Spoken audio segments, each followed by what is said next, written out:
Hi everyone, it's Roger here from What's on DisneyPlus.com. A quick news update for you guys on more mainstream adult content coming to Disney Plus. But before we go any further, make sure you do hit that subscribe button to keep up with the latest Disney Plus news. So one of the biggest issues with Disney Plus for a lot of adult subscribers is there's not enough general mainstream content available to watch. Now, while we've got things like The Mandalorian and we've got the upcoming Once Upon a Time series, there isn't really a lot of content on here that sort of couples and single people can sit down and watch, maybe without the kids. And this has been some feedback that Disney has obviously taken on board, especially earlier this year when we had a number of kind of issues where they moved shows over from Disney Plus onto other platforms like Hulu, including High Fidelity and Love Victor. This led to a massive backlash and even down to the Lizzie McGuire reboot kind of basically coming away from filming because they had to get everything sorted.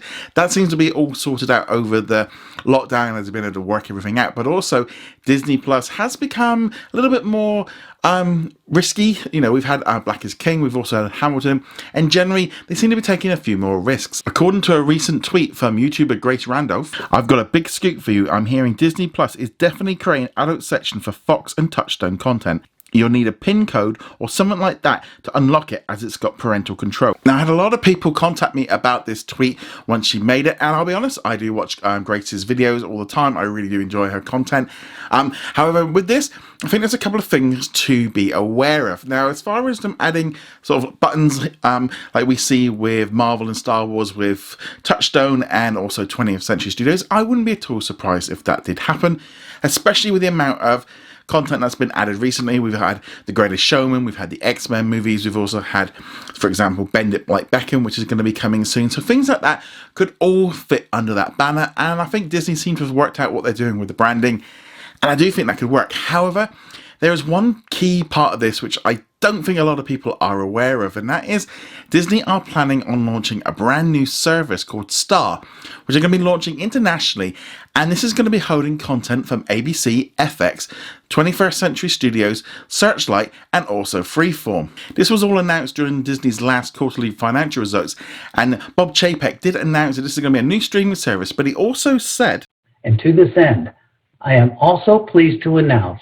that we plan to launch an international direct-to-consumer general entertainment offering under the Star brand in calendar year 2021.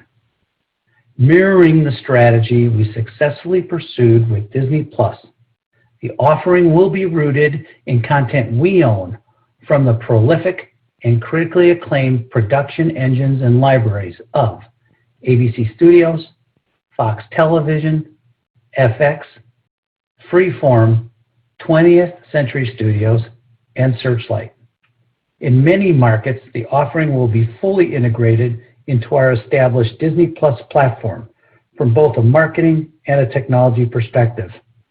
And it will be distributed under the Star brand, which has been successfully utilized by the company for other general entertainment platform launches, particularly with Disney Plus Hotstar in India. The fact that Disney Plus has grown as rapidly as it has, both domestically and globally, clearly demonstrates the value of our content. And through the addition of our Star-branded general entertainment offering, we are further extending the value of that content internationally. Okay, in terms of the general entertainment offering internationally, we want to mirror our successful Disney Plus strategy by using our Disney Plus technical platform, rooting it in content that we already own, and distributing it under a successful international brand that we also already own, which is, of course, Star, and then bringing it to market in a very close association to Disney. I think in terms of, you're being surprised that this isn't being launched, under a different brand name, I think it's important to look at the differences in how we plan on going into the market. And the first thing is that Hulu aggregates third-party content where this will not. This will be rooted in our own content from ABC Studios, Fox TV, FX, Freeform, Searchlight, and 20th Century. And Hulu also, I must say, has no brand awareness outside of the US, and nor does Hulu have any content that's been licensed to it internationally. So this gives us the ability to market this under the Disney umbrella and have synergies with our existing platform. So that's our basic rationale then. The fact that they have said that Star is built on Disney Plus technology and will be advertised with it and also be integrated with it, I believe it's going to be like an add-on or a bolt-on that we can kind of get access to if you pay an additional charge. And that's the way they can get around it, because if you don't want it, you don't have to pay for it. But this whole idea of sort of general adult content being available on Disney Plus, I don't think that's really going to be the way they want to go, because ultimately Disney are trying to sell to you Star or Hulu. Now that's the important thing. They're not going to be bringing out Hulu in a number of other countries because, as far as Bob Chapek concerned, Hulu is not a brand that they want to expand. It's not a brand that's known, so they're going to be going with Star. There's also a major issue with Hulu because a third of it is owned by Comcast. So anything they do with the value of Hulu increases Comcast's share. Now, they're eventually going to buy them out, so if they bring up the price of Hulu, they're going to end up having to pay more for it. It also makes sense for them to start completely fresh, because with Star, all it's going to have is on-demand services. It's not going to be offering all the same things that Hulu have. For example, like live TV and ad-supported models and etc. Things like that. Much simpler, much more clearer down the line.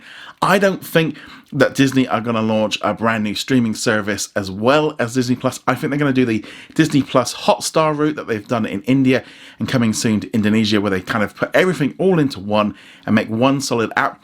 But even with Disney Plus Hotstar, they have multiple tiers depending on what content you want to see. And I think this is where we're going to see it. It's going to be a lot easier for Disney to have one app that everyone goes through. And I tend to think of this as Disney Plus being the gateway to everyone's homes, because now we're going to start having these brand new movies like Mulan kind of coming through as a premium option. Now you're going to start seeing this whole breakdown of what you're paying for. It's going to maybe look a little bit more like Amazon Prime, where you've got movies to buy, you've also got your main package, and then you can add on this kind of Star thing. Now, whether or not they do the same thing in the US with Hulu, I don't know. It depends what they're going to do. Hopefully we'll find out soon enough, because Disney are going to be hosting an investors event in the coming months, and they're going to be explaining all of that. But Hulu just hasn't been growing as well as would expect. But Disney are going all in on streaming. They know that this is where the future, and obviously right now they know it's the only thing that's really kind of bringing in money, and they've got to kind of hit it right. Every other big studio has just got the one platform that they're focusing on, or they're kind of condensing down. And I think Disney are kind of going to do the same thing. If they can have that one app with everything going through it, I think that's the main thing. But I really do think what's happening in India and Indonesia with Disney Plus Hotstar is something that we're going to start seeing roll out internationally. It just makes a lot of sense. And ultimately, whether or not it comes to the US, it might have to wait a bit until Hulu's sorted. But this is the way that they can get that more adult content onto Disney Plus. You know, bringing shows like Grey's Anatomy. You also get Modern Family. You can also get big movies like Predator, Aliens, and just things like Bohemian Rhapsody, things that maybe wouldn't quite fit on Disney Plus, and put it all into one package. But ultimately, it's going to have to cost you more, because they can't do everything at the same price Disney Plus is right now. And if they raise the price, would people be happy, or do they kind of want to have this add-on? I think that's the way they're going to go. Have to remember as well, Disney haven't officially announced anything regarding how this is all going to work, and if we will be seeing more content added to Disney Plus in the future. But all this talk about Star definitely kind of brings up this kind of topic a lot, and I'm sure a lot of people would like to see more content on Disney Plus.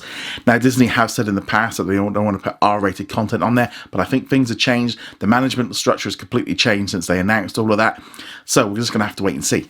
But nevertheless, let me know what you think of all of this in the comments below. Go check us out over at whatsondisneyplus.com. Like, follow, and subscribe, and I shall see you guys in another video. Laters.